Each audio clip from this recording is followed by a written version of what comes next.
বন্ধুরা, আজ আমি বাংলাদেশের বৃহত্তম রাজনৈতিক দল বিএনপির আগামীতে মন্ত্রিপরিষদে কারা কারা স্থান পাবেন তাদের একটি তালিকা প্রকাশ করছে। আমরা বিএনপির বিশেষ একটি সূত্র থেকে জানার চেষ্টা করছি, প্রধানমন্ত্রী হিসাবে সার্বজনীনভাবে গ্রহণযোগ্য অনেকটা নিশ্চিত তারেক জিয়ার নাম, যিনি জিয়া পরিবারের সন্তান, যিনি বিগত 1996 থেকে 2025 সাল পর্যন্ত একজনও নারী প্রধানমন্ত্রী ছাড়া পুরুষ প্রধানমন্ত্রী আসেন নাই। উনি হবেন যে প্রথম পুরুষ প্রধানমন্ত্রী বাংলাদেশের জনগণের জন্য। তো মন্ত্রী পরিষদে প্রথম যার নাম আমরা দেখতে পাচ্ছি, তিনি হলেন বিএনপির মহাসচিব জনাব মির্জা ফখরুল ইসলাম আলমগীর, যিনি প্রাক্তন মন্ত্রী এবং ঠাকুরগাঁও থেকে যিনি নির্বাচন করবেন। এরপর 2 নম্বরে যার নাম মন্ত্রী তালিকায় আমরা দেখতে পাচ্ছি, তিনি হলেন রুহুল কবির রিজভী, যিনি দলের সিনিয়র যুগ্ম মহাসচিব এবং দুঃসমী এ দলেরই কাণ্ডারি ছিলেন। 3 নম্বরে আমরা খন্দকার মোশাররফ হোসেনের নাম মন্ত্রীর তালিকায় দেখতে পাচ্ছি, যিনি বিএনপির জাতীয় স্থায়ী কমিটির সদস্য এবং কুমিল্লা থেকে যিনি নির্বাচন করবেন। বাংলাদেশ জাতীয়তাবাদী দল বিএনপিতে তার রয়েছে অনেক অনেক বেশি অবদান। 4 নম্বরে আমরা যার নাম মন্ত্রীর তালিকায় দেখতে পাচ্ছি, তিনি হচ্ছেন নজরুল ইসলাম খান, যিনি দলের স্থায়ী কমিটির সদস্য এবং আন্তর্জাতিক মানের শ্রমিক নেতা। এই দলে তার রয়েছে অনেক অনেক অবদান।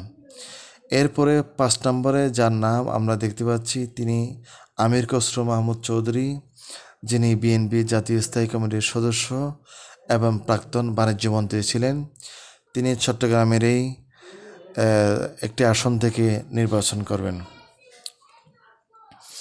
এরপরে 6 নম্বরে আমরা যার নাম মন্ত্রীর তালিকায় দেখতে পাচ্ছি, তিনি আগেও মন্ত্রী ছিলেন জনাব সালাউদ্দিন আহমেদ, যিনি প্রাক্তন মন্ত্রী এবং কক্সবাজারের চকরিয়া থেকে তিনি নির্বাচন করবেন, যাকে স্বৈরাচার পলাতক শেখ হাসিনা 2013 সালে গুম করে শিলংয়ে রেখে আসেন। এই দলের জন্য তার রয়েছে অনেক অনেক অবদান।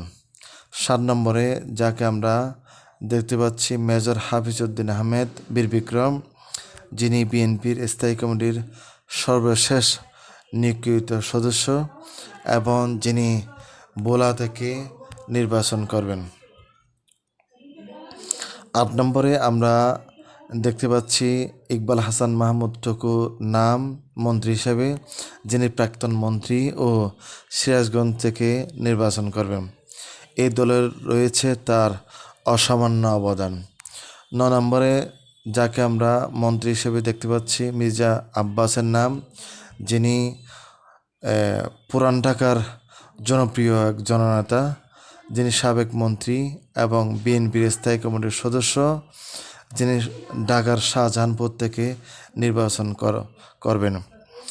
10 নম্বরে আমরা দেখতে পাচ্ছি ঈশ্বরচন্দ্র রায় মন্ত্রীর তালিকায়, যিনি সাবেক মন্ত্রী ও বারবার কারা নির্যাতিত স্থায়ী কমিটির সদস্য, যিনি ঢাকার কেরানীগঞ্জে থেকে নির্বাচন করবেন এবং বিএনপিতে যা রয়েছে অনেক বেশি অবদান। এরপরে 11 নম্বরে যার নাম আমরা দেখতে পাচ্ছি, তিনি হচ্ছেন ডক্টর আব্দুল মঈন খান, যিনি প্রাক্তন মন্ত্রী ও নরসিংদী থেকে যিনি নির্বাচন করবেন।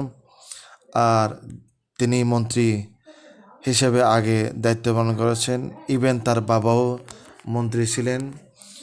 আব্দুল মঈন খান বিএনপি জাতীয় স্থায়ী কমিটির সদস্য এবং প্রবীণ রাজনীতিবিদ।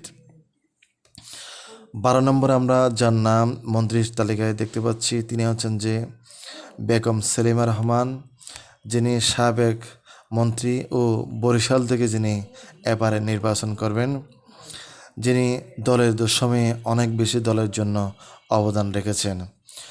এরপরে 13 নম্বরে ডাক্তার জাহিদ হোসেনের নাম আমরা মন্ত্রীর তালিকায় দেখতে পাচ্ছি, যিনি বিএনপির স্থায়ী কমিটির সদস্য ও ডাক্তারদের নেতা, যিনি ডিএবের নেতা, দলে রয়েছে তার অসামান্য অবদান।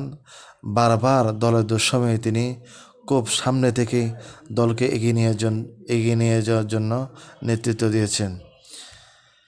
এরপর 14 নম্বরে আমরা যার নাম দেখতে পাচ্ছি তিনি হচ্ছেন শামা ওয়াহিদ, যিনি প্রথমবার মন্ত্রী হিসেবে তার নাম মন্ত্রীদের তালিকায় আমরা দেখতে পাচ্ছি। তিনিও এই দলের জন্য অনেক বেশি অবদান রেখেছেন। দলের দুঃসময়ে তিনি বারবার সামনে থেকে এই দলকে নেতৃত্ব দিয়েছেন, যিনি ফরিদপুর থেকে নির্বাচন করবেন।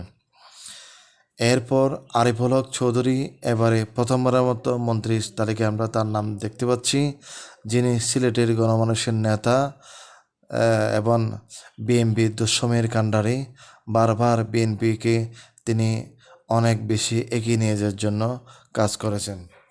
সম্মানিত শ্রোতামণ্ডলী, আমরা এছাড়া বিএনপিতে আরও অনেক মন্ত্রী যুক্ত হবেন যারা বিএনপির দুঃসময়ে সংগঠনকে এগিয়ে নিয়ে যাওয়ার জন্য কাজ করেছেন এবং বিএনপির সুখে দুঃখে বিএনপির জন্য ভূমিকা রেখেছেন, বিএনপির জন্য কাজ করেছেন। এমন আরও একাধিক মন্ত্রী তালিকায় যারা যুক্ত হবেন তাদেরকে আমরা আগামী তালিকায় তাদের নাম আমরা প্রকাশ করব।